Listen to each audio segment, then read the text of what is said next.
সুজন হাওলাদার নামে এক দোকানদার উনিও পাইনি।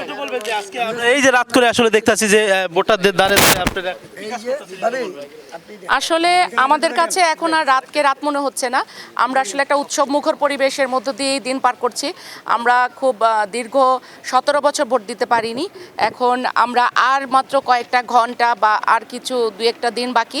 তারপরে আমরা সেই দীর্ঘ প্রতীক্ষা অপেক্ষায় যে এত 17 বছর ছিলাম, এত যে অত্যাচার, এত যে জেল জুলুম ঘটেছে, সব কিছুর অবসান ঘটিয়ে আমরা একটা আলোর পথের দিকে এগিয়ে যাব। সেই উদ্দেশ্যেই আমরা আসলে এত রাত পর্যন্ত সবাই কাজ করছি। আমাদের সকল মূল দল থেকে নিয়ে সকল অঙ্গ সংগঠন এবং আমাদের মহিলা দলের এখানে অনেক কর্মীরা আছেন এবং আরও অনেক আপারা আছেন যারা আসলে বিগত দিনগুলোতে অনেক অত্যাচারের সামিল হয়েছেন। রাজপথে ছিলেন, দিন রাত রাজপথে ছিলেন, দিন রাত ওনারা গৃহহীন ছিলেন। তো সেই ক্ষেত্রে আজকে আসলে এই রাতকে আমাদের কষ্টের কোনো রাত মনে হচ্ছে না। আমাদের মনে হচ্ছে এটা আমরা একটা মানে আনন্দের রাত। আমরা এরকম আরও কিছু রাত পার করতে পারবো। আর আগামীকাল আমাদের এইখানে সবুজবাগ থানার আমাদের এই দিকে আমাদের তারেক রহমান আসবেন আমাদের এখানে সবার সাথে সাক্ষাৎ করার জন্য, এবং তার জন্য আমরা আসলে এই কাজ করছি। এবং নয় আসনে এবার হাবিবুর রশিদ হাবিব ভাইকে তারেক রহমান স্যার আমাদের এই জনগণের সেবা করার সুযোগ করে দিয়েছেন এবং আমরাও একটা আমূল পরিবর্তন চাই এবং পরিবর্তনের মধ্য দিয়ে এই হাবিবুর রশিদ হাবিব ভাইকে আমরা জয়যুক্ত করে ইনশাল্লাহ আমরা 12 তারিখ সবাই ঘরে ফিরব। এবং সেই লক্ষ্যেই আমরা এত রাত পর্যন্ত কাজ করছি এবং নির্বাচনের আগ পর্যন্ত ইনশাল্লাহ আমরা প্রতিটা ঘরে ঘরে গিয়ে আমরা এই ভোটারদের হাতে এই স্লিপগুলো পৌঁছে দিব ইনশাল্লাহ। আমাদের সাথে জনগণ আছেন। এই ভাইকে অনেক ধন্যবাদ যে ভাইও এত রাত্রে করে আমাদেরকে সহযোগিতা করে আছেন এবং আমরা আরও কাজ করছি এই বিষয়ে এবং সবাই আমাদেরকে সার্বিক সহযোগিতা করছে। আছে ওই সেই মার্কা এবার যাবে সবাই বলে আরো জোরে জোর হচ্ছে না জোরে জোরে এবার যাবে দিয়া সবাই বলে আরো জোরে।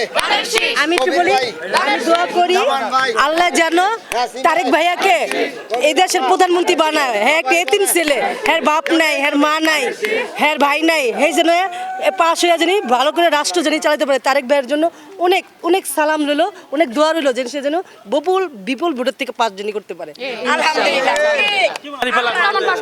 অবশ্যই ইনশাল্লাহ আমরা যেভাবে তারেক রহমান স্যারের জন্য এবং হাবিবুর রশিদ হাবিব ভাইয়ের জন্য আমরা কাজ করছি, শুধু আমরা না সকল জনগণই আসলে স্বতঃস্ফূর্তভাবে ভোট দেওয়ার অপেক্ষা আছে।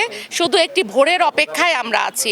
সেই ভোরই আসলে প্রমাণ করে দিবে যে এই 17 বছর জনগণ কতটা কষ্ট করেছে এবং ওই একটি ভোটের মাধ্যমে ইনশাল্লাহ আমরা আগামী গত 17 বছরের আমরা মুক্তি পাবো বলে আমরা আশা করি।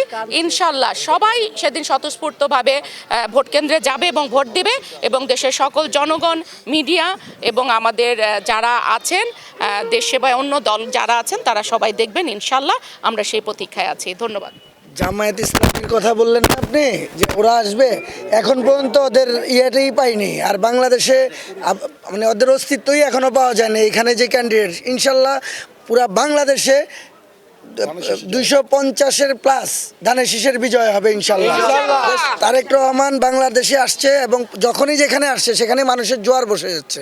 কারণ ওনার একটাই যে 17 বছরের মধ্যে খালেদা জিয়া তো ওনার বোন হারাইছে, একটা ছেলে হারাইছে, তারেক রহমান তার ভাই হারাইছে, তারেক রহমান তার নানুকে হারিয়েছে, বাবা তো ছোটোবেলায় হারিয়েছে। উনি একেবারে তৃণমূল থেকেই ছাত্রদল করা, উনি একেবারে ছোটোবেলায় জেল খাটতে হচ্ছে, বন্দি ছিল। তরুণ প্রজন্মের আইডল উনি হচ্ছে আইডল। ওনাকে দেখে যেখানেই যায় ইয়াং জেনারেশন শুধু তারেক রহমানেই করে। আর জামাত তো শুধু গুপ্ত, ওরা গুপ্ত আওয়ামী লীগের ইয়ের নিচে ছিল, এখন তারা ওই লুঙ্গির নিচ থেকে উঠছে। ওরা এমন কিছু মানে বিভ্রান্ত ছড়াচ্ছে মানুষের মধ্যে, ভোটারদের মধ্যে বিভিন্ন বিভ্রান্ত ছড়াচ্ছে। ইনশাল্লাহ বিজয় আমাদের সুনিশ্চিত, বাকিটা আল্লাহ রাব্বুল আলামিনের। আমার কথা হচ্ছে আমি একটা এতিম ছেলে, আমার দুনিয়াতে বাবা নাই মা নাই, তেমনি তারেক ভাইয়েরও কোনো বাবা নাই মা নাই।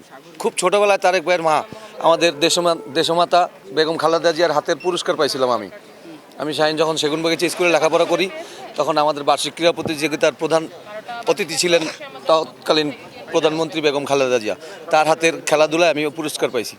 সেই থেকে আমি বিএনপির রাজনীতির সাথে জড়িত এবং আমি ছোটোবেলা থেকেই আমার দেশমাতা বেগম খালেদা জিয়াকে খুব পছন্দ করতাম। শহীদ রাষ্ট্রপতি জিয়াউর রহমানের আদর্শ বুকে লালন করে বিদায় বিএনপির সাথে জড়িত আছি। এই রাত্র 4টা পর্যন্ত 5টা পর্যন্ত এখনও ব্যানার লাগাচ্ছি হাবিবুর রশিদ হাবিব ভাইয়ের পক্ষে হয়ে। এটা আমার কাছে কোনো কষ্ট না, আমি আমার নিজ থেকে খুব দায়িত্বশীল, আমি আমার নিজের দায়িত্ব মনে করে আমি এটা করতেছি। ইনশাল্লাহ ঢাকা 9-এ আমরা বিপুল ভোটে হাবিবুর রশিদ হাবিব ভাইকে জয়যুক্ত করবো ইনশাল্লাহ। অনেক রাত্রেও কারোর মধ্যে কোনো ক্লান্তি নেই, মনের আনন্দ নিয়ে আমরা এই ভোটার স্লিপগুলো ডিস্ট্রিবিউশন করতে পারছি।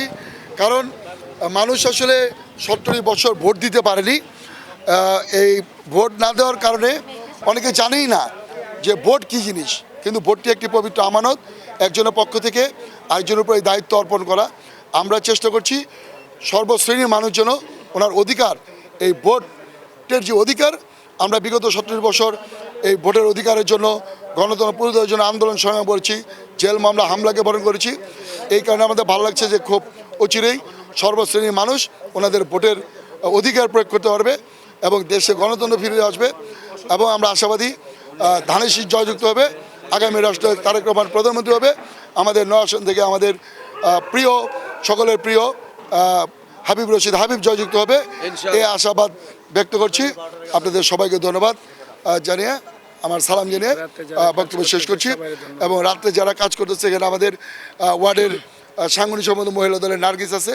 আমরা যদি নার্গিসেরও একটু সংক্ষিপ্ত একটু কিছু শুনি নার্গিসের পক্ষ থেকে, একটু খুব শর্টের একটু বলো যে আজকে আমরা যে কার্যক্রম আমরা সকাল 9টা থেকে কাজের উদ্দেশ্যে বের হয়েছি। তারপর আমরা পোলিং এজেন্টের উদ্দেশ্যে আমরা বাসাবো, বৌদ্ধ মন্দিরে গেছি। ওখান থেকে বাসায় যখন আসলাম, এত আমেজ, এত আনন্দ, আর ঘরে থাকতে পারিনি, বের হয়ে আসছি এই যে ক্যাম্পিং করার জন্য। এখনও রাত 11:30 বেজে গেছে, এখন আমরা কাজ করতেছি। আমরা ধানের শীষের জন্য।